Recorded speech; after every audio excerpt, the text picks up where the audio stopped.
네, 제가 알칸소는 처음 이렇게 방문을 했습니다. 또 와서 제가 마음이 좀 편한 것은 우리 박동진 목사님이 또 저와 함께 또 동역을 했던 우리 목사님이 담임으로 또 오셔서 사실은 이제 동생 만나러 오는 듯한 그런 느낌이 또 자꾸 닮았다고 그러니까 또, 예, 또 우리 둘이 캡 쓰면은 김정은 닮았다 소리를 잘 듣습니다. 네, 그리고 또 이렇게 우리 전남수 목사님, 또 김성현 목사님, 또 같이 또 우리 침례교회 또 우리 목사님 같이 다 함께 만나게 되니까 너무너무 감사하고요. 또 후배님들이시고 목사님들하고도 또 그런 친밀함들이 있어서 저도 또 고신 출신이다 보니까 또 특히나 이렇게 친근한 마음이 있습니다. 그래서 여러분 함께 만나서 또 사흘간 말씀으로 좀 섬기게 되겠는데요. 또 함께 웃고 또 함께 고민하고 기도하는 시간들이 되었으면 좋겠습니다. 제가 청년부 사역만 한 13년을 했어요. 청년부 사역만 13년을 하고 이제 담임 목회한 지가 이제 16년 이렇게 지금 되어지고 있습니다. 제가 많은 젊은이들을 만나고 또 많은 이민자들을 이렇게 만나면서 발견한 공통점이 있는데 그것은 바로 상처와 죄의 복합체다 하는 생각이 들었어요. 상처가 있으시면서 동시에 마음에 또 우리가 다 해결되지 못한 죄의 연약함 그러면서도 상처의 아픔들을 같이 이렇게 두 가지를 다 가지고 있다는 걸 발견했어요. 자, 무슨 말이냐 그러면 마음에 이렇게 상처가 있다 보니까 죄를 지어요. 마음에 상처가 있는 사람들이 죄를 지어요. 사랑받지 못한 굶주림이 죄를 짓게 만들고 청년들을 제가 겪으면서도 느꼈던 게 사랑받지 못한 굶주림이 그리고 가슴속에 있었던 쓰라린 아픔들이 나로 하여금 죄를 짓게 만드는 거죠. 여러분 죄 지을 때 보통 어때요? 나 오늘 행복하게 죄를 지을 거야 하는 사람 없어요. 아픈 마음에 분노한 마음에 상처받은 마음에 에라 모르겠다 오늘 갈 때까지 한번 가보자. 그런 마음이 들 때 상처가 죄를 짓게 만들죠. 그래서 놀라운 것은 상처받은 사람들이 죄를 지을 때가 참 가슴 아파요. 분명히 우리 저 청년은 참 아픈 애인데 우리 저 집사님은 정말 아픈 사람인데 왜 정죄해야 하고 또 치리해야 하는 걸까? 그게 참 안타까운 거죠. 예. 그래서 실제로 그런 분들은 상처 때문에 이렇게 하신 것은 잘못된 거 아니냐 하더라도 당신이 내 죄를 알아? 내 상처를 알아? 당신의 내 아픔과 내 고통을 이해할 수 있어? 내 아픔과 고통이 얼마나 컸는데 왜 죄를 가지고 자꾸 지적을 해? 오히려 그렇게 저항하는 모습을 볼 때가 있죠. 또 반대로 죄 지은 사람들이 상처를 또 받아요. 그죠? 한국말에도 이 방귀 낀 놈이 성낸다고 사고를 치고 죄를 짓고 나면 또 상처를 받아요. 그죠? 남들이 탁 쳐다보고 그냥 쓱 지나가도 저거 봐라 또 나를 무시한다. 사람들끼리 이야기하다가 내가 나타나면 대화가 싹 중단되면 분명히 저거 내 욕하고 있었을 거야. 그래서 막 계속 상처를 연이어서 받아요. 놀랍게도 우리 많은 사람들이 이 죄와 상처에 갇혀 있습니다. 죄를 짓다 보니까 상처받고 상처받다 보니까 죄를 짓는 이 악순환의 고리에 걸려 들어가는 것이죠. 그래서 많은 사람들이 놀랍게도 나쁨이 아픔이 되고 아픔이 나쁨이 되는 그런 연결고리 속에 갇혀 있다는 것을 참 많이 발견하게 됐어요. 회개를 촉구하면 치유가 되지 않아 계속 상처가 죄를 만들고 또 치유하고 위로하다 보면 여전히 죄의 습관이 남아서 끊임없는 이 범죄의 자리에 서 있는 모습을 보게 되기도 합니다. 그래서 우리에게는 회개도 필요하고 회복이 동시에 필요하다는 것을 발견하게 되어지죠. 도대체 이 죄와 상처의 이 이중 굴레로부터 우리는 어떻게 벗어날 수가 있을까 생각을 하게 되는데 그 모든 것의 답은 사랑의 주님에게 있는 것 같습니다. 우리 많이 부르는 찬송가 있죠, 그죠? 사랑의 주, 사랑의 주, 내 마음속에 찾아오사, 내 모든 죄 사하시고, 내 상한 마음 고치소서. 사랑의 주님이 오시면 어떤 일이 일어나죠? 내 모든 죄를 사하여 주시고 내 모든 상처도 치유하여 주시는 줄 믿습니다. 오늘 이번에 이 시간을 통해서 우리 주님께서 내 상한 마음도 치유하시고 내 모든 죄도 사하시는 그 이중 구속으로부터 온전한 자유와 회복이 있게 되시기를 주님의 이름으로 축복합니다. 사실 오늘 설교 제목을 좀 멋지게 상처가 별이 되어 이렇게 잡았습니다만, 이게 사실 스코틀랜드 그 속담이에요. Scars into stars, 이렇게 해서 모든 상처들이 변하여 별들이 된다는 것이죠. 근데 사실 오리지널 제목은 왜 끼었니? 창세기 38장이었습니다. 제목이 좀 거시기하죠. 네. 자, 창세기 성경에 도대체 창세기 38장이 왜 끼었는지 잘 이해가 안 갔어요. 자, 여러분, 창세기 37장 맨 끝절을 한번 보시면은요, 창세기 37장 36절을 보면 38장이 없다고 생각해도 돼요. 37장 36절을 보시면 그 미디안 사람들은 그를 애굽에서 바로의 신하 친위대장 보디발에게 팔았더라. 자, 미디안 사람들이 누구를요? 요셉이를 누구에게? 보디발에게 팔았다 그랬어요. 그러면 38장 없다고 생각하고 39장 1절을 보시면 요셉이 이끌려 애굽에 내려가매 바로의 신하 친위대장 애굽 사람 보디발이 그를 그리로 데려간 이스마엘 사람의 손에서 요셉을 산이라 했어요. 39장 1절은 누가 주어죠? 보디발이, 목적어는 누구죠? 요셉을 그들의 손에서 샀다 그랬어요. 자, 37장 36절을 보면 그들이 요셉을 보디발에게 팔았고, 39장 1절을 보니까 보디발이 요셉을 그들의 손에서 샀다는 거예요. 38장 빼도 연결이 됩니까? 안 됩니까? 완벽하게 됩니다. 굳이 없어도 돼요. 예. 그러면 굉장히 중요한 내용이 38장에 있어서 하나님이 의도적으로 끼워 넣은 걸까? 그런데 내용을 읽어보면 어떻습니까? 오늘 제가 왜 38장 1절만 읽었을까요? 예, 뒷부분 읽어보면은요, 제가 성경을 읽으면서 단 한 구절도 아멘이 안 나오는 성경을 찾으라면 창세기 38장입니다. 읽어보면 어때요? 이거 끔찍한 내용만 줄줄이 나옵니다. 그래서 창세기 38장은 읽어보면은 아멘은 하나도 안 나오고 오맨 할 내용밖에 안 나와요. 이 내용이 너무너무 거시기한 이 남녀 상렬지사만 가득하게 나오는 것을 보고 되어지죠. 그래서 궁금하시면 오늘 집에 가서 다시 한번 읽어보시기를 바랍니다. 아멘은 한 구절도 나오지가 않습니다. 그래서 제가 38장 1절이 제일 무난해서 그나마 읽었을 뿐입니다.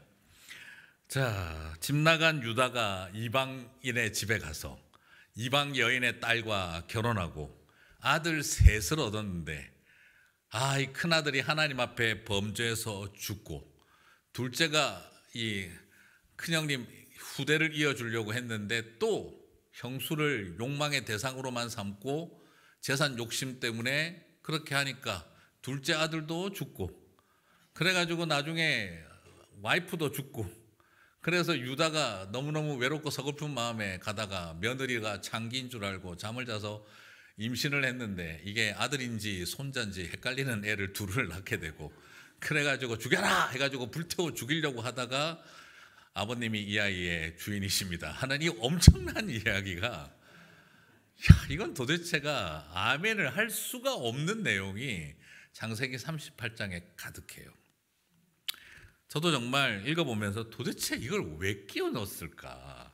없어도 될 텐데. 37장 36절과 39장 1절이 완벽하게 매치가 되는데 왜 38장을 끼워 넣기를 하셨을까? 저는 너무너무 궁금했어요. 그래서 오늘 설교의 목적은 창세기 38장을 성경에서 뺍시다. 오늘 이게 목적이 아닙니다. 왜 도무지 있어야 할 것 같지 않은 이 38장이 오늘 우리에게 중요한 영적인 의미, 구속사적인 의미를 주는지를 좀 생각을 해보았으면 좋겠습니다. 여러분, 솔직히 우리가 가슴에 손 얹고 생각해 본다면 저와 여러분의 인생에도 창세기 38장 같은 찢어버리고 싶은 인생의 한 페이지들이 다 있습니다. 지금 고개를 격하게 끄덕이시는 분들은 양심이 예민하신 분들이고, 가만히 있는 분들은 양심을 속이는 분들이라고 저는 확실하게 믿습니다. 우린 다 그래요. 뭐 어디 한 페이지만 있겠습니까? 브리테니커 백과사전으로 가지고 계시는 분들도 있으실 겁니다. 그냥 지워버리고 싶은 인생처럼 내 인생은 태어날 때부터 첫 단추부터 꼬인 인생이었다 하는 사람들도 많이 있을 것입니다. 어쩌면 유다 입장에서는요, 정말 찢어버리고 싶은 인생의 한 페이지가 창세기 38장일 것입니다. 누군가가 인스타그램에 올리고 페이스북에 올려놓는다면 나는 내일부터 조용히 실종되든지 아니면 삶을 끝내든지 해야 할 것 같은 그런 이야기가 오늘 사실은 창세기 38장 유다의 이야기입니다. 저는 오늘 이 이야기를 바라보면서 여러분과 함께 이런 이야기를 나누고 싶습니다. 네가 할 수 있는 일이 뭐가 있다고 생각해? 너 같은 인생이 자랑거리도 하나도 없는 네 같은 인생이 살 자격이 있다고 생각해? 넌 죽어야 돼. 너는 할 수도 없어. 네 인생에 희망은 없어. 이거 다음 주라도 누가 한번 글 써가지고 교회 게시판에 올려봐. 너는 그냥 완전히 저 이름 없는 동네 가서 그냥 죽은 사람처럼 살아야 돼. 그럴 만한 현실이 우리 가운데 있다 할지라도 하나님은 저와 여러분에게 찢어버리고 싶은 창세기 38장 같은 인생의 한 페이지를 가진 우리라 할지라도 하나님은 그것을 통해 다시 역사하실 수 있는 줄 믿습니다. 오늘 이것이 저와 여러분에게 주시는 하나님의 위로, 죄와 상처 덩어리인 오늘 유다의 이야기를 살펴보면서 하나님이 어떻게 이 죄덩어리, 상처 덩어리인 유다의 인생을 하나님께서 사용하셨는지를 저와 여러분이 한번 살펴보도록 하겠습니다. 자, 그렇다면 이 유다는 굉장히 폐륜 행각을 많이 했던 사람인데, 지금 이 말을 들으면서 역시 유다가 문제가 많구나, 예수님도 십자가에 팔아서 치우더니 역시 문제가 많구나 생각하는 분이 있다면 성경을 지금 거의 안 읽고 계신다라는 것이죠. 성경에는 많은 유다가 나옵니다. 가론 유다만 나오는 게 아니에요. 역시 유다는 문제가 많아, 이런 생각을 하고, 지금 이 말이 무슨 말인지조차도 이해가 안 가는 분들은 정말 거의 성경을 제대로 안 보고 있다는 뜻이 되겠죠. 목사님 말이 무슨 뜻이지? 지금 남들이 웃으니까 나도 일단 웃고는 보자 하고 계시는 분들이 계신다면 조금 더 인물 연구들을 많이 하시게 되기를 바랍니다. 자, 유다는요, 제가 앞에서 말했던 죄와 상처의 정말 복합체입니다. 자, 아버지 야곱에게 사랑받지 못한 상처, 사랑받지 못한 아들, 아버지를 아버지라 부를 수 없는 서자의 인생, 그죠? 홍길동 많이 보던 아버지를 아버지라 부를 수 없는 그 서러움을 가진 인생, 집안의 부끄러운 이야기, 바로 그 일로 상처받은 영혼이었죠. 여러분, 성경에 나오는 인물들이 다 훌륭할까요? 여러분 생각하실 때 아브라함과 이삭은 좋은 아버지였을까요? 그렇게 믿으시는 분들에게 복이 있을 줄 믿습니다만 아브라함과 이삭은 좋은 아버지 아니었어요. 그죠? 이삭이 아빠 때문에 상처 엄청 받았죠. 그래서 우리 창세기를 공부하면 창세기에서 이삭이 그 이집트 쪽으로 내려가다가 아비멜렉에서 또 만나가지고 자기 와이프 리브가를 누이라고 속이는 내용이 나오잖아요. 그때 왜 그쪽으로 내려갔어요? 아버지 꼴 보기 싫어서 집을 떠났던 거예요. 목사님 그 앞에 보니까 아브라함 장례식이 있던데. 아니에요. 순서는, 우리 성경의 순서는 장례식 하고 난 다음에 이삭이 집을 떠나 아비멜렉 있는 쪽으로 내려간 걸로 나오지만 구약학자들은 이미 이삭이 아버지를 떠나서 남방으로 내려갔었던 것이 순서상으로는 먼저로 봐요. 다만 장례식 이야기를 앞에 적어놓은 것은 아브라함 이야기를 매듭을 짓기 위해서 순서를 바꾼 것이지, 역사적 연대 순서는 이삭이 먼저 집을 떠났던 거예요. 왜냐하면 평생 엄마 사라가 그렇게 죽을 고생하는 거 봤고, 그런데 아버지는 100세가 넘어가셔서 또 침상이 춥다나 또 젊은 여자 데리고 들어와서 애를 또 여럿 낳아요. 그 꼴 쳐다보고 있으면 어떤 생각 들었겠습니까? 그래서 이삭은 어머니 장막인 사라의 장막에 아내를 모시고 일부 일처제를 살아갑니다. 무슨 뜻일까요? 난 아버지같이 안 산다 하는 마음이 있었던 거예요. 나는 사랑하는 여자 한 사람과 그 여인 사이에서 태어난 아이를 데리고 행복하게 살아야지 난 아버지같이 안 산다. 이 꼴 저 꼴 보기 싫어서 이삭은 아버지 장례식도 안 올 각오를 하고 떠났던 거죠. 그런데 내려가다 보니 어떻습니까? 내가 그렇게 혐오하던 아버지랑 똑같은 인간이구나 하는 걸 리브가를 누이라고 팔면서 아비멜렉에게 거짓말하는 자신을 보면서 자기 아버지가 죄인이듯 자기도 죄인인 것을 발견하게 되죠. 그리고 나서 이삭은 돌아가게 돼요. 그러면 이삭은 좋은 아버지였을까요? 에서와 야곱이 태어나고 나서 이삭은 어땠습니까? 편애를 하잖아요. 그죠? 약간 이삭은 좀 약간 어떤 그게 있냐 그러면 혹시 여기 성함이 이삭인 분한테 제가 죄송한데 약간 좀 그 쪼닫기가 있어요. 네. 그런데 하나님이 축복을 주셔서 우물은 잘 파요. 이게 요즘으로 말하면 뭡니까? 로또는 맨날 터져요. 그러니까 라로는 맨날 나오는데 그냥 우물만 펑 터지고 나면 어떡하죠? 동네 사람들이 와서 뺏으면 내 건데 이러고 또 죽어가고. 늘 약한 마마보이 스타일이었어요. 그런데 애가 태어났는데 에서가 나온 거예요. 얼마나 신기하고 감사하고 좋았을까요? 여러분 무슨 느낌인지 아시겠어요? 이 느낌이 자매님들이 결혼하기 전에 쌍꺼풀 수술을 받았는데 너무 잘 됐어요. 자연산인지 수술인지 티가 안 나. 구별이 안 돼요. 근데 문제는 결혼해서 딸을 낳는데 쌍꺼풀이 없으면 어떻게 되죠? 들키잖아요. 그런데 딸이 태어났는데 쌍꺼풀을 갖고 태어났어요. 얼마나 행복할까요? 수술도 유전되나 보다. 막 그런 생각을 하면서 딸 쳐다보면서 얼마나 행복하겠습니까? 자, 왜 제가 이런 이야기 드리냐 그러면 이삭이 에서를 놓고 난 다음에 몸이 붉고 털이 많고 네, 이걸 뭐라고 하는지 아세요? 털프가이라고 합니다. 털 많은 털프가이라고 하는데 아무리 쳐다봐도 내 속에서 이런 자식이 나왔다는 게 믿어지지가 않는 거예요. 어떻게 맨날 마마보이 같은 내 안에서 이런 터프가이가 태어날 수가 있을까? 나는 맨날 뺏기고 살았는데 얘는 나가서 다 빼앗고 살아가는 거예요. 그러니까 볼 때마다 어떻습니까? 너무 좋은 거예요. 내 속에서 이런 자식이 나오다니. 어떻게 얘는 쌍꺼풀을 갖고 태어났을까? 얼마나 좋았겠어요. 그러니까 늘 편애가 일어나고 그러니까 누가 소외가 됩니까? 야곱은 완전히 소외감을 느낀 거죠. 그러면 야곱은 나중에 좋은 아빠가 됐을까요? 편애하지 않고? 아닙니다.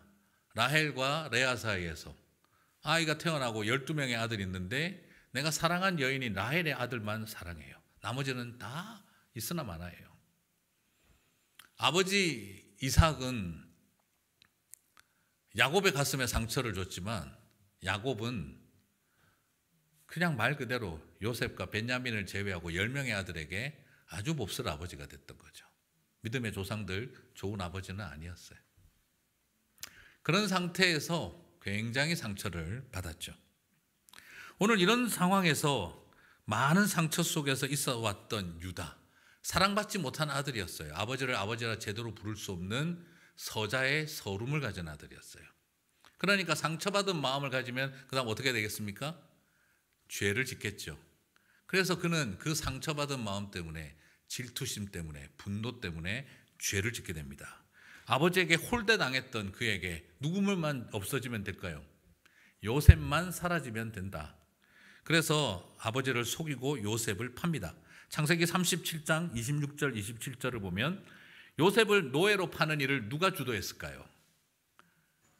자, 공부 잘하는 학생은 답을 다 알아서 답을 하지 않습니다. 대충 눈치로 때려잡을 수 있습니다. 자, 평소에 성경 공부 잘 안 해서 그걸 누가 팔았지? 이러고 하셔도 괜찮아요. 지금 분위기상 누구 같습니까? 그렇죠. 공부 잘하는 학생은 공부를 잘하는 게 아니라 눈치껏 점수를 잘 맞추시면 돼요. 자, 누가 했겠느냐? 바로 유다가 그 일을 주도했습니다. 큰형님 루벤이 잠시 자리를 비운 사이에 큰형님 르우벤은 저거 분명히 못 죽인다 하는 걸 알고 유다가 나서서 이 일을 주도합니다. 뭐라고 말을 할까요? 유다가 자기 형제에게 이르되 우리가 우리 동생을 죽이고 그의 피를 은닉한들 무엇이 유익할까? 자, 그를 이스마엘 사람에게 팔고 우리 손을 그에게 대지 말자. 그는 우리의 동생이요 우리의 골죽이니라. 야, 우리 손에 피 묻히지 말고 간접 살인하는 방법을 찾자. 그냥 노예로 팔아버리면 요셉은 죽을 거다. 그리고 나서 실제로 사랑받지 못한 여인의 아들로 태어난 그 상처와 서름이 동생을 죽이도록 하는 죄로 이어지게 되어지죠. 상처받은 사람들이 죄를 짓는 실수, 그 죄가 일어나고 있는 것입니다. 자, 그리고 돌아오는 길에 아버지를 속입니다. 창세기 37장 32절. 그의 채색 옷을 보내어 그의 아버지에게로 가지고 가서 이르기를 우리가 이것을 발견하였으니 아버지 아들의 옷인가 보소서 하매. 자, 여러분 여기서 제가 주목하고 싶은 것은 뭐라고 이야기를 합니까? 동생 요셉의 옷인가 보소서라고 말하지 않습니다. 동생 요셉의 옷인지 묻지 않고 뭐라고 말하고 있죠? 아버지 아들의 옷인지 확인하소서. 내 동생이라고 부르고 싶지도 않아요. 아버지 아들 아닙니까? 이 말인 거죠. 상처받은 아들의 모습입니다. 여러분 어떻습니까? 동생 어디 갔니? 엄마 둘째 딸요? 느낌이 어떻습니까? 동생이라고 부르고 싶지 않은 거죠. 아빠 둘째 아들 말이에요. 지금 유다는 요셉이 죽었는데 동생 요셉의 옷이니다라고 말하지 않고 아버지의 아들의 옷인지 확인하라고 이야기를 합니다. 내 마음에 얘는 동생이라고 부르고 싶지도 않다는 상처가 그 안에 꽉 차 있는 것이죠. 마치 뭐하고 똑같습니까? 아버지를 부르는데 엄마 남편, 엄마를 부르는데 아내를 부르는데 아내를 내 아들의 엄마? 이렇게 부른다고 한다면 이미 그것은 관계가 다 깨어진 상태를 말하는 거죠. 이것은 말 그대로 가정이 완전히 깨어졌을 때 아내라고 말할 수 없는 관계, 내 아들의 엄마 하듯이 그렇게 깨어진 관계의 상태에 있다는 것을 보게 됩니다. 얼마나 지금 유다는 동생 요셉을 향한 깊은 분노를 갖고 있는지를 볼 수가 있죠. 그래요. 상처가 죄를 낳았습니다. 이제 죄를 지었으면 그 다음 또 뭐가 일어나게 될까요? 상처를 받게 되겠죠. 이제 유다는 죄를 짓고 난 다음 또 상처의 자리로 들어가게 됩니다. 창세기 38장 1절 오늘 읽었던 본문을 보니까 그 후에 유다가 자기 형제들로부터 떠나 내려가서 아둘람 사람 히라와 가까이 하니라 라고 했어요. 여러분 여기서 중요한 것은 그 후에 이런 일들이 동생을 팔아서 채색 옷을 갖다 주고 아버지의 아들인가 확인하소서 하는 이런 끔찍한 일이 일어나고 난 다음에 그 다음에 유다가 자기 형제들로부터 떠났다라고 합니다. 여러분 보통은 뭐라고 이야기를 할까요? 아버지를 떠나, 가족을 떠나 이렇게 표현하죠. 그런데 여기서는 독특하게도 그 형제들을 떠났다라고 하고 있어요. 무슨 말입니까? 지금까지 여러분 이럴 때 가정이라고 안 하고 뭐라고 하죠? 집구석이라고 하죠. 우리 박동재 목사님 너무 빨리 나와서 제가 당황했어요. 이놈의 집구석 할 때 이 집구석이에요, 그죠? 집구석. 그때는 가정이라고 하지 않죠. 유다 입장에서 볼 때 내가 이 집구석에 지금까지 남아 있었던 이유는 그래도 사랑받지 못한 10명의 아들들끼리 형제들끼리라도 서로 위로하고 살자고 버티고 살아왔어요. 아버지하고 관계는 이미 깨졌고 그리고 이 집안에 있어야 할 이유를 모르고 있었어요. 그런데 이 일이 동생을 팔아치운 요셉을 팔아치운 이 일이 뭔진 모르겠지만 이제 형제들과의 관계도 깨지게 만든 거예요. 무슨 말일까요? 여러분 일이 터지고 나면 사람들은 어떻게 되죠? 한 사람에게 책임을 뒤집어 씌우게 되죠. 우리는 요셉을 죽일 마음 없었고 팔아치울 마음 없었어. 구덩이에 던져놓고 겁 좀 주고 나면 다음부터 조심해, 잘못하면 죽는다, 겁 주고 데리고 오려고 그랬는데 괜히 유다 네가 팔자고 해가지고 일이 이렇게 된 거 아니야? 너 때문에 일이 이렇게 됐어. 안 그래도 사랑받지 못한 아들인데 아버지가 우리를 얼마나 이제부터 싫어할까. 우리 인생 더 꼬인 것 같아. 그들은 그 모든 상황을 바라볼 때 모든 원망과 분노를 누구에게 다 쏟아놓겠습니까? 이 모든 것이 다 유다 때문이다라는 것이죠. 그때 유다는 어떤 생각이 들었을까요? 그래, 내가 이 집안에 아버지 복도 없는 내가 형제 복이 있겠나. 난 더 이상 이 집안에, 이 집구석에 더 이상 있지 않을 거야. 나는 이제 아버지 복도 없는 내가 이제 형제 복이라고 있겠어? 아버지와 관계는 이미 오래전부터 아무것도 아니었고 이젠 이 집안에 내가 마지막으로 있어야 할 이유, 우리 형제들, 그래, 그들도 떠나자. 오늘 이 모든 상황은 유다로 하여금 더 이상 이 집안에 있고 싶지 않다 하는 확신을 갖게 만든 것이죠. 동생 요셉을 인신매매하고 아버지를 속이는 죄를 짓고 난 다음 그는 또다시 상처에 휩싸이게 된 겁니다.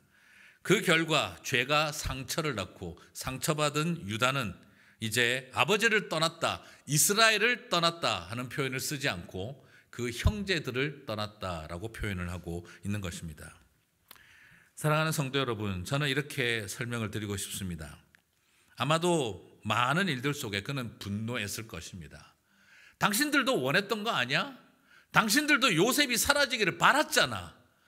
아무도 자기 손에 피 묻히지 않고 아무도 나쁜 사람 되고 싶지 않고, 그래, 나만 나쁜 놈이다, 나만 나쁜 인간이다, 그래, 다 나 때문이야, 나 때문이야, 그래, 내가 아버지 복도 없는 내가 형제 복이라고 있겠어? 난 더 이상 이런 집안에 있고 싶지 않다, 나가자, 그래, 난 여기서 살 이유가 없다.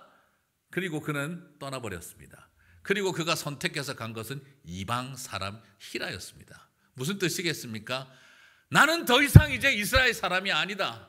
나는 더 이상 이스라엘 사람으로 하나님의 자녀로 살지 않겠다.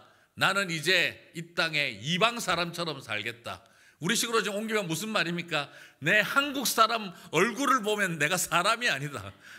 난 이제 이민사회고 뭐고 한국 교회 꼴도 보기 싫고 근처도 안 간다.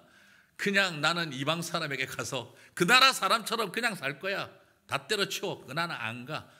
나는 더 이상 하나님의 백성도 이스라엘도, 나는 하나님의 자녀도 아니고 나는 형제도 없고 부모도 없는 인생이야. 그래서 그는 이방 사람 히라에게 가서 그냥 그렇게 살기로 마음을 먹었습니다. 상처가 이제 뭐로 이어집니까? 죄로 이어지고 있습니다. 그는 이스라엘을 떠난 것이 아니라 아예 하나님을 떠난 것이죠. 결국 무슨 마음이겠습니까? 그래, 이스라엘이라는 이름을 가지고 있는 우리 아버지 무슨 상관이야? 하나님을 믿는다는 우리 아버지 나랑 무슨 상관이야? 나머지 10명의 아들은 이스라마나한 존재로 취급하고 아버지는 늘 베냐민과 요셉만 사랑했지. 하나님의 아들, 하나님과 겨루어 이긴 이스라엘 다 필요 없다. 나는 이제 하나님의 자녀도 아니다. 나는 하나님의 백성도 아니고 어차피 사랑받지 못한 인생, 어차피 존중받지 못하는 내 인생, 내가 뭐 하려고 기독교 근처에 어슬렁거려? 내가 뭐 하려고 하나님 근처를 배회해? 나는 여전히 고하고 나는 버림받은 자식이고 나는 서자 같은 인생인데 무슨 미련 남았다고 그 근처에서 내가 있을까? 나는 이제 이방 사람이야. 그래, 나도 그렇게 살 거야. 아버지 두고 보십시오. 난 아버지같이 안 삽니다. 하나님 없어도 잘 사는 거 보여드릴게요. 하나님의 백성 자녀 그런 거 안 해도 나는 잘 살 거예요. 그래서 유다도 일부일처제를 선택합니다. 나는 하나님의 창조의 원리를 따라 살겠다, 그런 생각 없습니다. 그냥 중요한 건 난 아버지같이 안 산다, 이 말입니다. 사랑받지 못한 여인의 아들로 태어난 죄, 나는 한 여인만 사랑하고 살 거야. 그래서 성경에 이삭도 일부일처제였고 유다도 한 여인만 사랑해서 아들 셋을 낳았습니다. 얼마나 사랑했을까요? 그리고 그는 어떤 마음을 먹었겠습니까? 아무리 하나님의 아들이고 하나님의 자녀고 이스라엘이고 다 필요 없다. 나는 최소한 세 아들에게 상처 주지 않고 그들을 돌보고 있지 않냐. 나는 우리 아버지보다는 낫다. 목사님 설교 뒷수습을 어떻게 하려고 지금 저렇게 하고 계시는 걸까? 교회 다니지 말자는 메시지로 오늘 하는 걸까? 갑자기 불안함이 확 밀려오실지 모르겠습니다. 어쩌면 그런 분들이 있습니다. 우리 아버지 목사, 우리 아버지 장로, 우리 아버지 권사, 나는 다시는 교회 가는 거 봐라. 맨날 평생 교회 다닌다고 우리는 제대로 안 챙기는 우리 엄마, 우리 아빠, 나는 교회 절대 안 간다. 내 새끼 잘 돌보며 살 거야. 상처받은 마음, 부모 복도 없는 내가 형제 복이 있겠나. 그냥 다 때려치워라. 나는 가족 없고 아무도 모르는 곳에 가서 혼자 살 거다.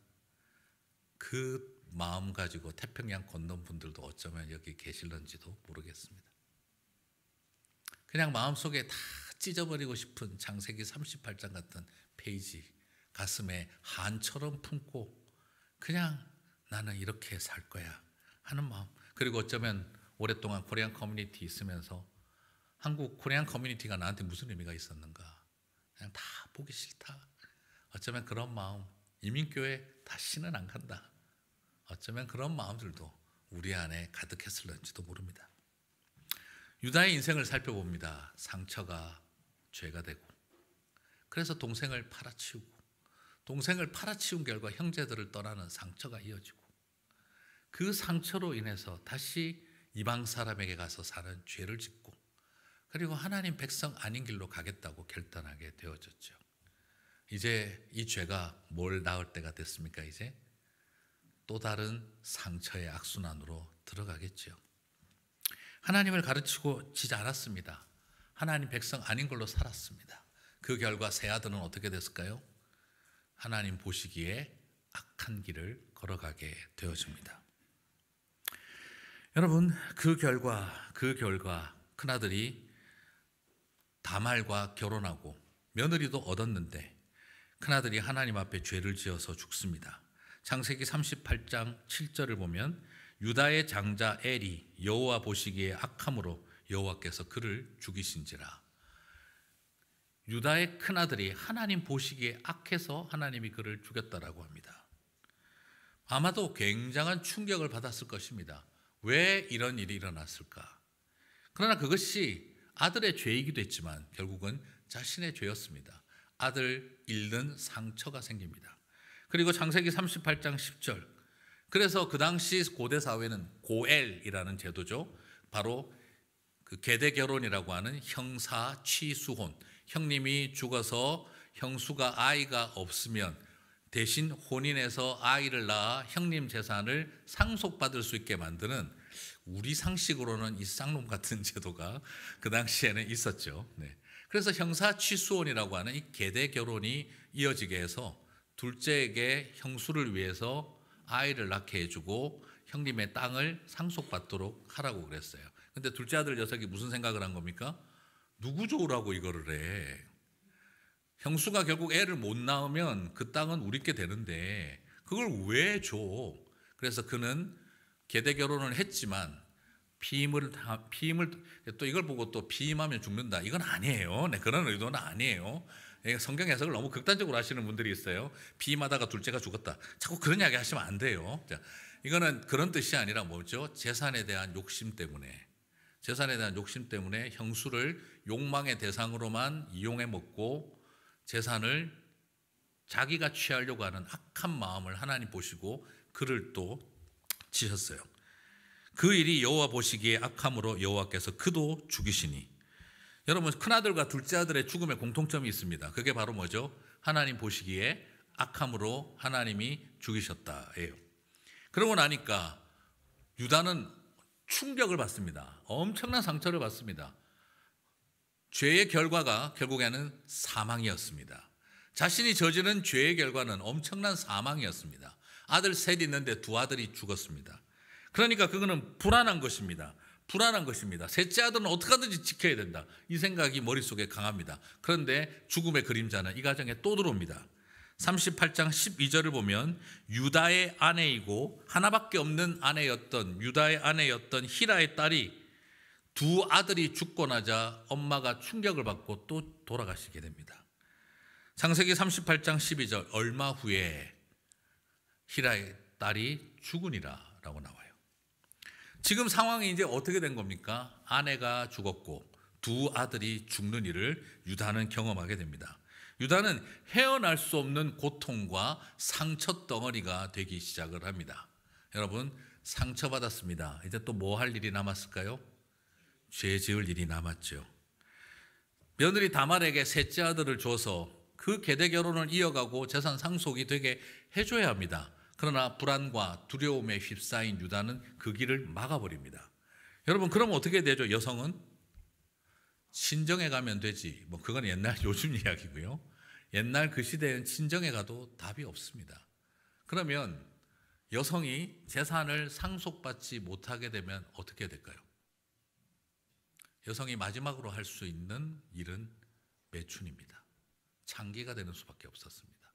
그게 고대 사회에서 아이를 낳지 못하고 남편이 죽어 재산 상속권을 갖지 못한 여성들이 마지막 살 길을 선택한 것이 창기가 되는 길이었습니다.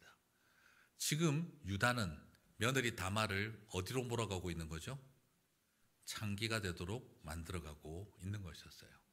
그래서 며느리 다말은 시아버지가 나를 창기가 되는 길로 만들어가니 그래서 그녀는 면박을 하고 창기의 옷을 입고 아내를 잃어 외로움과 두려움에 휩싸여 있는 시아버지 유다 앞에 가서 속이고 창기인 것처럼 행동합니다. 그리고 그것을 바라본 유다는 며느리인지 모르고 동침하게 되고 그리고 나중에 내가 이것에 대한 값을 쳐줄 테니 이 지팡이와 도장끈을 줄 테니 이것을 가지고 나를 찾아와라. 그런데 나타나지가 않았죠. 그런데 세월이 좀 지나고 나니까 갑자기 며느리 배가 불러오기 시작을 합니다. 그걸 보고 있던 유다는 지금까지 참았던 분노가 폭발해버리고 맙니다. 소위 말하는 집에 여자 하나 잘못 들어와 가지고 아들 둘 죽고 아내도 죽고 이제 내가 계대 결혼을 허락하지도 않았는데 임신을 하고 들어와 너 한번 죽어봐라. 유다는 과도한 분노에 휩싸입니다. 상처와 죄가 계속해서 맞물려 돌아갑니다. 그리고 동네 사람들한테 말만 하면 돼요. 내 며느리가 부적절한 임신을 했습니다. 그러면 동네 사람들이 마을의 명예를 위해서 돌로 쳐 죽입니다. 그런데 유다는 자기 분노를 이기지 못해서 자기가 화형장을 만들어 버렸습니다. 불태워 죽이리라 내 손으로. 우리 여성들에게 많은 상처의 가장 대표적인 말이죠. 네가 태어나는 날부터 우리 집안이 이 꼴이 됐다. 네가 태어나는 날부터 오빠가 사고나고 아프기 시작했다. 아버지 사업이 안 됐다. 네가 우리 집안에 며느리로 들어오는 날부터 우리 집안이 이 꼴이 났다. 그 수많은 모든 죄와 상처를 다 뒤집어 쓴 것이 바로 다말이었습니다. 그리고 나서 나는 너를 결코 돌 맞아 죽게 하지 않고 내가 태워 죽이고야 말리라. 유다는 분노에 그냥 불에 사로잡혀 버렸습니다. 그러나 그 자리에서 불태워 죽이려고 하는 그 순간 참 아이러니하지 않습니까? 아내와 두 아들이 죽었습니다. 그런데 지금 자기 손으로 며느리 아닌 아내가 되어버려서 손자 아닌 두 쌍둥이를 놓는 출산해야 할 그 다말을 불태워 죽이려는 지금 유다의 자리를 바라보십시오. 본처와 두 아들은 잃어버리고 이젠 아내 아닌 며느리 아닌 아내가 되어버리고 손자 아닌 두 아들이 쌍둥이가 그 뱃속에 있는데 자기 손으로 태워 죽이려고 하는 이 유다의 기가 막힌 삶의 현실. 어쩌다가 이 모양 이 꼴이 됐을까? 그때 다말이 이 뱃속의 아이의 아버지입니다 하고 꺼내놓은 증거가 바로 자기 거라는 걸 발견한 거죠. 그때 유다는 어떻게 해야 했을까요? 자신이 받은 상처와 죄가 굴러와서 이 비극까지 오게 된 것입니다. 이 동네가 알칸사라서 제가 좀 조심스러운데, 옛날 누구처럼 I don't have any sexual relationship with that woman Lewinsky 했던 것처럼 이렇게 넘어갈 수도 있었는데, 유다는 그렇게 말하지 않고 어떻게 말하죠? 이 모든 것이 내가 잘못했다. 이 모든 것이 나의 죄입니다를 고백하고 인정합니다.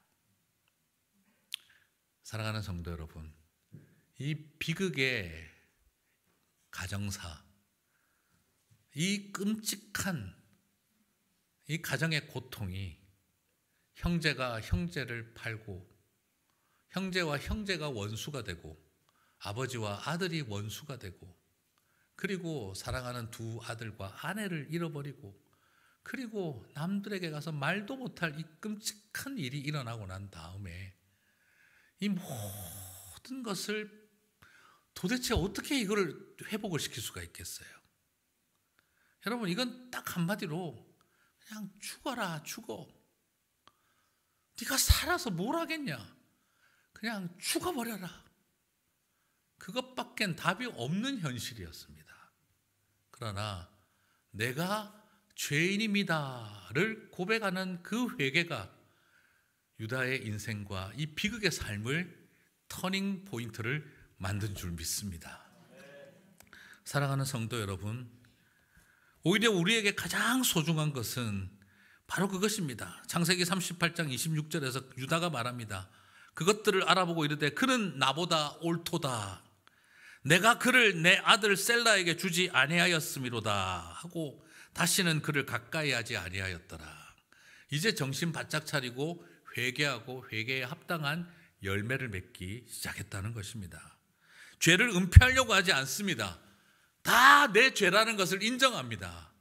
내가 세상에 며느리하고 같이 자서 임신을 시킨 이 뱃속의 아이의 애비가 돼버렸습니다. 온 동네 사람 앞에서 다 고백해버렸습니다. 이 아이를 뭐라고 하지 마십시오. 이게 다 내 죄입니다. 이 정도면은요, 내일 그냥 소위 말해서 그냥 목매 달아야 됩니다. 어느 낭떠러지에 떨어지든지 물구덩이에 그냥 뛰어들든지 죽었어야 될 일입니다. 못 살 일입니다. 이 일은 회복이 불가능한 일이었습니다. 그러나 저는 믿습니다.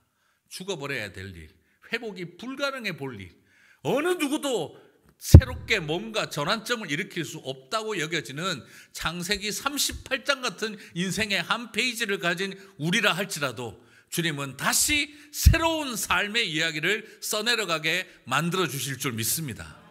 여러분의 삶 가운데 어떤 죄가 있었든지, 우리의 삶 가운데 어떤 상처가 있었든지, 그 죄와 상처 때문에 죽는 게 낫지 답이 없다라고 여겨지는 어떤 상황이 온다 할지라도 주님은 회개하는 저와 여러분을 반드시 다시 시작하게 하실 줄 믿습니다. 이것이 하나님의 은혜입니다. 그렇습니다. 내 인생 이것보다 더 최악이 있을 수 있을까? 그냥 이제 여기에서 회복이라는 것도 어느 정도 뭐가 가능성이 있어야 회복이라는 말을 하지, 이건 그냥 딱 죽는 것밖에 답이 없다. 그래서 인생 포기하고 싶은 순간이 우리들에게 당연한 것처럼 밀려오는 순간에도 저는 여러분에게 말씀드리고 싶습니다. 유다도 살았습니다. 하나님은 유다도 살리셨습니다. 이런 유다에게도 기회를 주셨습니다. 그러므로 주님이 마침표를 찍지 않은 일에 여러분이 스스로 내 인생을 마침표를 찍지 마시기를 간절히 부탁드립니다. 그렇습니다. 우리에게 어떤 죄, 어떤 상처, 그 수많은 것들이 내 인생을 완전히 얽어매었다 할지라도 주님은 저와 여러분에게 다시 새로운 시작을 허락하여 주실 줄 믿습니다. 이 회복은 정말 우리에게 너무 큰 위로입니다. 이 땅을 살아가면서 얼마나 많이 힘드십니까? 어느 누구에게도 꺼내놓지 못한 우리 엄마가 나한테 했던 말, 사랑하는 내 딸, 엄마하고 너하고 둘이만 아는 거다. 어느 누구에게도 말하지 마라. 죽을 때까지 너만 알고 나만 알면 된다. 그러면서 가슴속에 묻어두고 살아온 창세기 38장 같은 인생의 한 페이지들이 있으실 겁니다. 그리고 남들에게 도저히 말 못할, 지금은 사람들이 나를 보고 목사, 선교사, 장로, 권사, 집사라고 부르는데 도저히 말하지 못할 내 인생에 부끄럽고 수치스럽고 지은 죄, 상처가 우리의 가슴 속에 38장처럼 남아있는 인생의 페이지들 다 우리 안에 있을 것입니다. 그러나 오늘 저는 부탁드리고 싶습니다. 찢어버리고 싶은 창세기 38장 같은 인생의 페이지인 유다를 통해 하나님은 그에게도 이스라엘의 찬송이 되게 하신 줄 믿습니다. 그렇습니다. 이것이 은혜입니다. 그러므로 주님이 마침표를 찍지 않은 인생을 향해 사람이 찍어서는 안 됩니다. 내가 찍어서도 안 됩니다. 주님이 오늘 저와 여러분에게 다시 손 내밀어 주실 때 하나님 다시 일어섭니다 고백할 수 있는 저와 여러분이 되실 줄 믿습니다. 여러분, 이 회복은 나중에 더 큰 회복으로 이어집니다. 창세기 44장에 만약 38장이 없었더라면요 44장을 우리는 절대 이해를 못했을 것입니다. 창세기 44장에 어떤 내용이 나오냐 그러면요 7년 풍년이 지나고 난 다음에 요셉이 이제 그죠 어떻게 됩니까? 애굽의 총리 대신이 되잖아요, 그죠? 프라임 미니스터가 되지 않습니까? 그리고 난 다음에 7년 흉년이 왔어요. 그래서 이스라엘도 어떻게 됩니까? 굶어 죽을 판이 됐어요. 그래가지고 양식을 얻으러 갑니다. 이집트에 가면은 거기에 곡식이 있다더라. 그래가지고 형제들이 갔어요. 그런데 애굽의 총리 대신이 요셉인지 못 알아봤습니다. 그러자 자꾸 요셉이 그 총리 대신이 질문을 하는 거예요. 아버지는 살아계시냐? 그리고 가족들이 어떻게 되냐? 하나는 죽었고 베냐민이 있다. 그 베냐민을 다음에 데려와라. 그러면서 막 그 여러 가지를 따지고 물어봅니다. 그러다가 나중에 어떻게 합니까? 아무리 봐도 니네들 수상쩍다. 그래서 형제 하나를 포로로 잡아놓고 나머지는 돌려보내고 양식을 가져가게 해줍니다. 다음번에 베냐민을 안 데리고 오면 양식도 안 줄 거고 얘 안 풀어준다. 난리가 난 거예요. 그래 와가지고 아버님 붙들고 아버지 이스라엘을 붙들고 유다를 붙들고 형님들이 말합니다. 아버지 베냐민을 다음번에 꼭 데리고 가야 합니다. 안 그러면은 양식을 먹을 것을 안 준답니다. 우리 다 죽습니다. 그리고 지금 볼모로 잡혀있는 형제는 어떻게 합니까? 당신의 아들입니다. 왜 이러십니까? 그런데 아버지는 이제 어떻게 되죠? 내가 사랑하는 여인의 아들이었던 요셉이도 잃어버렸는데 베냐민까지 주면 나 죽는다. 안 된다. 절대 안 된다. 하고 아버지는 버티기 시작을 합니다. 이거 난리가 났습니다. 그런데 그 아버지를 설득하고 다음번에 베냐민을 데리고 다시 갑니다. 누가 그랬을까요? 네, 몰라도 눈치껏 있어야 맞추십니다. 누가 그랬을까요? 유다였습니다. 성경을 조금 꼼꼼히 보시는 것도 중요해요. 그래서 데리고 가서 보니 너무너무 애굽의 총리 대신이 좋아하는 거예요. 아이고 베냐민이냐 옆에 앉혀놓고 음식도 더 주고. 이거는 유대인들이나 한국이나 비슷한 것 같아요. 그죠? 우리 엄마들이 어떻게 해요? 사랑한다 말을 할 줄 모르니까 주로 어떻게 하죠? 밥을 퍼주시잖아요. 그죠? 티는 못 내고. 그래서 우리 어머니들은 맨날 옛날부터 그러잖아요. 그냥 뭐 좋아가지고 그냥 딸내미 시집 가서 애 놓으면 먹을 거 맨날 사들고 오시고, 뭐 힘들어 죽겠는데 먹으라고 자꾸 주고. 그래서 엄마는 엄마 그만 좀 나 못 먹어 이러면 먹어 이냐나 이러면서 자꾸 주시잖아요. 그렇죠? 그러니까 그때는 이게 왜 그러시는지 이해를 못했어요. 왜 우리 엄마는 맨날 힘들어 죽겠는데 먹으라고 할까? 근데 세월이 지나서 나이 든 딸이 이제 알죠. 사랑이었구나. 그리고 어느 틈에 나도 머리가 희끗희끗하며 그때 먹으라고 주던 어머니가 그리워지고 나도 또 먹어. 그래서 또 딸에게 먹이고 있는 나 자신을 발견하면서 엄마 마음을 알기 시작을 하죠. 어쩌면 요셉도 동생 베냐민 쳐다보고 계속 먹여줍니다. 그리고 난 다음 양식을 다 채워주고 보냈는데 그래가지고 가는데 갑자기 애굽의 총리 대신에 수행비서가 막 따라오는 겁니다. 오더니 이런 나쁜 놈들 우리 주인이 예언하며 기도할 때마다 쓰던 금그릇이 있는데 니네들이 훔쳐갔다. 그럴 리가 있습니까? 절대 우리는 훔쳐가지 않았습니다. 절대 그러지 않았습니다. 그렇게 이야기를 합니다. 그리고 요셉이 이렇게 말했다고 합니다. 다 잡아오지 말고 그 금그릇이 들어있는 양식 그 자루에 들어있는 사람만 잡아와라. 너희들은 다 보내주겠다 하고 검색을 했는데 검색을 해보니까 어떻게 되죠? 베냐민 거 안에서만 딱 나온 거예요. 자, 이렇게 된 상황이 왔습니다. 그러면 그 일이 딱 터졌을 때 여러분 어떻게 됐을까요? 그 자리에 누가 주도하고 있었다고요? 유다가 있었습니다. 여러분 옛날 유다였다면 어떻게 했을까요? 대박 대박 이거 완전 잘 됐다. 와 지난번에는 내가 팔았는데 이번에는 지가 잘못해가지고 잡혀가네. 야 내가 눈에 가시 같았던 요셉과 베냐민 와 이번에는 손 안 대고 코 풀었다. 베냐민만 잡아가면 이제 우리는 끝났어. 다 됐어.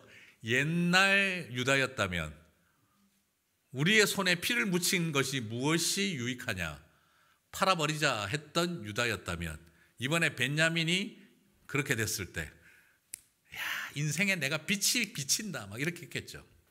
그런데 지금 유다가 뭐라고 말을 했을까요? 창세기 44장 16절 우리와 이 잔이 발견된 자가 다 주의 종이 되겠나이다. 여러분 이 말을 누가 했다고요? 유다가 했습니다. 상상도 할 수 없는 말을 그가 뱉어놓기 시작을 합니다. 베냐민을 위해서 우리 모든 형제들이 종이 될 테니 얘만 잡아가시면 안 됩니다. 막아서기 시작을 합니다. 저는 이 대목을 보면서 그냥 눈물이 그냥 핑 돌더라고요. 아, 유다의 인생에 변화가 왔구나. 죽이려고 동생을 팔던 유다가 베냐민을 살리겠다고 자기가 노예가 되겠다고 한 겁니다. 동생을 죽이려고 노예로 팔던 유다가 동생 살리자고 노예가 되겠다고 말을 하는 겁니다. 창세기 44장 30절에 보면 아비의 생명과 아이의 생명이 서로 결탁되었거늘 이제 내가 주의 종 우리 아비에게로 돌아갈 때에 아이가 우리와 함께 하지 아니하면 아비가 아이의 없음을 보고 죽으리니 이같이 되면 종들이 주의 종 우리 아비의 흰머리로 슬피 음부로 내려가게 함이니이다. 이 말을 누가 했을까요? 유다가 한 것입니다. 어떻게 알았을까요? 아버지의 생명과 아들의 생명이 연결되어 있다는 걸. 자기가 아들 둘 죽는 꼴을 봤잖아요. 요셉도 죽은 걸로 알고 있고 이 베냐민까지 죽으면 젊은 나도 죽을 것 같았는데 우리 아버지 죽는다. 누가 제일 잘 알고 있습니까? 유다가 잘 알고 있는 것입니다. 결국에는 그 상처가 wounded healer, 상처 입은 치유자가 되게 만들었던 거예요. 자신의 죄로 아들 둘 죽는 꼴을 봤던 유다는 이제 우리 아버지 죽는다 하는 것을 알았던 거예요. 왜? 나도 자식 둘 죽는 꼴을 본 애비니까. 그러면서 아버지를 위해서 이제는 막아섭니다. 여러분 그리고 나서 창세기 44장 33절에서 창세기에서 구약성경에서 어쩌면 가장 아름다운 말을 합니다. 청컨대 주의 종으로 저를 아이를 대신하여 있어서 주의 종이 되게 하시고 아이는 형제와 함께 도로 올려 보내소서. 자기들을 위해서 요셉을 노예로 팔던 유다가 지금 베냐민을 대신해서 제가 동생 팔아치운 나쁜 놈인 제가 이제 죗값을 치룰 때가 되었으니 이 동생 베냐민을 대신해서 제가 노예가 되겠습니다. 제발 이 베냐민은 다른 형제들과 함께 아버지에게로 돌아갈 수 있도록 해주십시오 하는 이 말을 하게 됩니다. 그 말을 듣고 있던 요셉이 온 궁궐이 떠나가도록 방성대곡을 한 것입니다. 여러분, 무슨 말입니까? 그냥 형제들을 본 게 반가워서 울고 있는 게 아니라 세상에 유다 형님이 이렇게 바뀔 수가 있을까? 하나님, 지난 세월 동안 내가 노예로 팔려오고 보디발의 집에서 성추행범으로 몰리고 너무너무 힘들었던 시간을 보내왔던 것, 주님께서 다 예비하셔서 나를 인도하신 것을 믿습니다. 그러나 알고 싶습니다. 피해자인 나는 주님을 만나서 여기까지 왔는데 나를 그렇게 팔아치웠던 가해자 유다 형님은 어떻게 됐을까요? 늘 궁금하지 않았겠어요? 그런데 지금 내 눈앞에 유다 형님이 있습니다. 누구보다도 나를 싫어했던 유다 형님이 그 자리에 앉아서 내가 당신을 위해서 종이 되겠습니다. 내 동생만큼은 제발 살려주십시오 하는 그 모습을 보고 있을 때 여러분, 요셉은 어떤 생각이 들었을까요? 무슨 일이 일어났는지는 알 수는 없지만 하나님이 피해자인 내 인생도 구속사의 통로가 되게 하셨고 가해자인 유다 형님도 하나님이 구원 역사의 통로가 되게 하셨구나. 하나님이 하셨구나. 그들은 그것을 발견하게 됐던 것이죠. 그것을 유다의 모습을 지켜보고 있던 요셉은 그 벅차오르는 감동과 하나님이 어떻게 이렇게 이 비극적인 우리 가정사를 회복시켜 놓으셨을까? 그는 거기에서 너무 깊은 감동과 함께 울부짖으며 온 애굽의 궁궐이 떠나가도록 그가 소리내어 울기 시작했던 것입니다. 유다 형님도 변했구나. 나만 바꾸시고 나만 회복시키신 것이 아니라 저 잔인했던 유다 형님도 하나님이 변화시키셨구나. 그것이 그에게는 엄청난 간증이었고 기쁨이었고 회복이었던 것입니다. 그러므로 상처가 죄를 낳고 죄가 상처를 낳고 끊임없이 이어져 왔던 죄와 상처의 굴레가 이제는 하나님의 은혜와 구원의 역사로 이 모든 것들이 바뀌게 되는 역사가 일어난 것입니다. 사랑하는 성도 여러분, 저는 믿음으로 선포합니다. 찢어버리고 싶은 내 인생의 창세기 38장 같은 그 페이지가 하나님의 구속사의 한 페이지가 되게 하실 줄 믿습니다. 그렇습니다. 우리의 삶 가운데 결코 용납할 수 없는 죄, 결코 해결할 수 없을 것 같은 상처들이, 그래서 우리의 인생은 비극이고 우리의 인생은 절망으로밖에 없다고 여겼던 내 삶이 그 끝자락에서 마음껏 하늘을 향해 울어도 될 일이 되도록 만들어 주시기를 주님의 이름으로 축복합니다. 여러분의 삶 가운데 그 은혜가 함께하게 되시기를 주님의 이름으로 축복합니다. 여러분, 이렇게 태어난 아기가 누구일까요? 유다의 집안에서 이렇게 태어난 아이가 누구일까요? 베레스와 세라입니다. 베레스와 세라, 이렇게 태어난 아이들은 나중에 뭐가 됐을까요? 음란의 자식들, 사탄의 길. 사실 여기서 가론 유다가 나와야 맞지 않을까요? 그죠? 느낌상 그죠? 딱 됐네. 아버지도 유다, 그 집안에서 유다가 나와야지. 그런데 그 집안에서 누가 나옵니까? 마태복음 1장 1절에서 3절. 아브라함과 다윗의 자손 예수 그리스도의 계보라.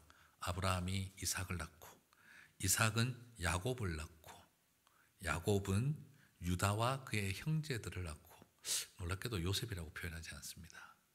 유다와 그의 형제들을 낳고, 유다는 요셉이 안 나옵니다. 유다는 다말에게서 베레스와 세라를 낳고, 베레스는 헤스론을 낳고, 헤스론은 라함을 낳고. 여러분, 이렇게 유다의 집안에 다말과의 관계에서 태어난 아들이 예수 그리스도의 족보입니다. 저는 이것을 바라보면서 전율이 느껴졌습니다. 여러분, 용서받지 못할 어떤 죄와 치유받지 못할 어떤 상처도 예수 그리스도 안에서는 없는 줄 믿습니다. 바로 그것을 보여주고 있습니다. 그렇게 태어난 베레스가, 유다가 태워 죽이고 싶었던 그렇게 태어난 베레스가 예수 그리스도의 계보입니다. 사랑하는 성도 여러분, 참 신기하지 않습니까? 가장 예수님을 닮은 사람이 누구 같습니까? 이 집안 사람들 중에 요셉이잖아요. 그런데 하나님은 요셉을 메시아의 가계로 쓰지 않으시고 오히려 유다를 메시아의 가계로 사용하십니다. 그리고 나중에 우습지 않습니까? 요셉의 집안은 북이스라엘 10지파를 형성을 해요. 그런데 유다가 누구를 데리고 남유다를 만듭니까? 베냐민 지파를 데리고 남유다를 만듭니다. 여러분, 베냐민은 누구 따라가야 맞습니까? 요셉 지파를 따라가야죠. 그 지파를 따라갔어야죠. 그 두 지파를 따라갔었어야죠. 요셉의 두 아들들에게. 그런데 참 신기하게도 베냐민 지파는 끝까지 유다 지파와 함께합니다. 어쩌면 유다가 요셉을 판 죄로 누구보다도 베냐민을 끝까지 품었을지도 모르겠습니다. 이것이 하나님의 기묘한 섭리입니다. 제가 만약 하나님이었다면 요셉을 예수님의 가문으로 하고 유다 집안에서 가론 유다가 나왔을 거라고 생각합니다. 제가 하나님이었다면. 그런데 하나님은 태권브이 같은 요셉은 안 사용하시고 깡통 로봇 같은 유다를 사용하셨습니다. 레이저 광선, 미사일, 태권브이 주먹 날아가는 그걸 사용 안 하시고 기껏 써봐야 깻무 폭탄밖에 사용하지 못하는 그 깡통 로봇 같은 이 유다를, 이 깡통 같은 인생을 데리고 주님은 메시아가 태어나게 하신 것이죠. 저는 이것이 하나님 은혜라고 믿습니다. 오늘 저와 여러분에게 어떤 인생이 있다 할지라도, 그리고 주님은 그 유다에게 나중에 이삭이 기도해 줍니다. 너는 이스라엘의 찬송이 될지니라. 유다 지파에서 다윗이 태어나고 그 다윗의 가문에서 예수 그리스도가 오시는 것입니다. 저는 이것을 바라보면서 우리에게 그 어떤 절망도, 그 어떤 좌절도 저와 여러분을 끝까지 죽어야 할 인생으로 만들어가지 않고 이런 유다를 대신하여 예수 그리스도께서 십자가에서 죽으시고 부활하심으로 우리에게는 다시 어떤 용서받지 못할 죄도, 어떤 치유받지 못할 상처도 없다는 것을 저와 여러분에게 보여주고 계신 줄 믿습니다. 그렇습니다. 창세기 38장이 없었더라면 지금 44장에서 유다가 왜 이런 행동을 하는지 우리는 아무도 몰랐을 것입니다. 그의 인생에 가장 죄와 상처가 많았던 날들이 그를 가장 치유와 회복의 통로가 되게 했던 것이죠. 그러므로 저와 여러분은 예수 그리스도 안에서 wounded healer, 상처 입은 치유자의 길을 걸어가게 될 줄 믿습니다. 오늘도 주님은 우리들에게 말씀하십니다. 이제 말씀을 좀 마무리하겠습니다. 이 땅을 살아가면서 오늘 제가 다른 여러 이야기보다 말씀 중심으로 오늘 쭉 좀 정리했는데 이렇게 해야 가끔씩 고심 목사 같다는 제 정체성을 찾을 수 있기 때문에 저도 이렇게 오늘 했습니다만 저는 여러분들에게 이런 이야기를 좀 드리고 싶습니다. 우리의 삶 속에 돌아보면 그죠? 남들한테 말 못할 일들이 많죠. 남들에게 절대 말하고 싶지도 않고 나누고 싶지도 않은 그냥 가슴 속에 간직하고 살아가는 창세기 38장 같은 우리의 인생. 오늘 주님 앞에 굳이 억지로 끄집어내실 필요도 없지만 주님 앞에 조용히 한번 손을 벌리고 내어놓으셨으면 좋겠습니다. 주님, 정말 저라도 유다였으면 이건 죽었어야 할 각입니다. 그렇지만 이런 유다를 이스라엘의 찬송이 되게 하신 하나님이 저의 하나님이신 줄 믿습니다. 이런 유다를 통해 예수님, 메시아를 보내신 주님이 저의 하나님이신 줄 믿습니다. 나는 아무것도 아니고 나는 아무 자랑할 것도 없지만 주님 저를 통해 역사하실 줄 믿습니다. 그래서 저는 우리 목사님들 제가 교회에서도 목회자들 뽑을 때 꼭 마지막에 물어봅니다. 목사님의 인생에, 전도사님의 인생에 가장 힘들고 실패하고 상처받고 또 내 죄로 인해서 무너졌던 경험이 혹시 있습니까? 그러면 절대 이야기 안 하려고 그래요. 지금 인터뷰하는데 그런 이야기하면 안 뽑을 것 같잖아요, 그죠? 그러니까 말을 안 하려고 그러고, 물어봐도 나중에 뭐라고 하냐, 뭐 이런 힘든 일이 있었는데 그래서 제가 더 열심히 공부했고 더 열심히 기도했고 그래서 하나님께서 부르셨고 열심히 하고 있습니다, 이렇게 꼭 이야기를 해요. 저는 이제 같이 그 심정을 아니까 뭐 괴롭히지는 않죠. 근데 저는 그렇게 생각해요. 목사의 장점은 성도의 머리를 끄떡이게는 해도 가슴을 끄떡이게 하지는 못해요. 목사의 능력은 성도들을 웃게 할 수는 있어도 가슴을 쏟으며 눈물을 흘리게 하는 것은 아니더라고요. 왜 그러냐? 내 연약함과 내 부족함과 내 죄와 수치가 하나님 앞에 드려질 때, 그때는 내 능력이 나오는 게 아니라 하나님의 은혜와 구원이 나타나잖아요.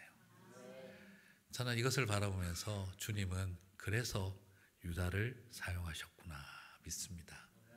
하나님의 은혜밖에는, 오직 주의 은혜밖에는 없고 주님이 하신다는 것을 우리들에게 보여주신 것이죠.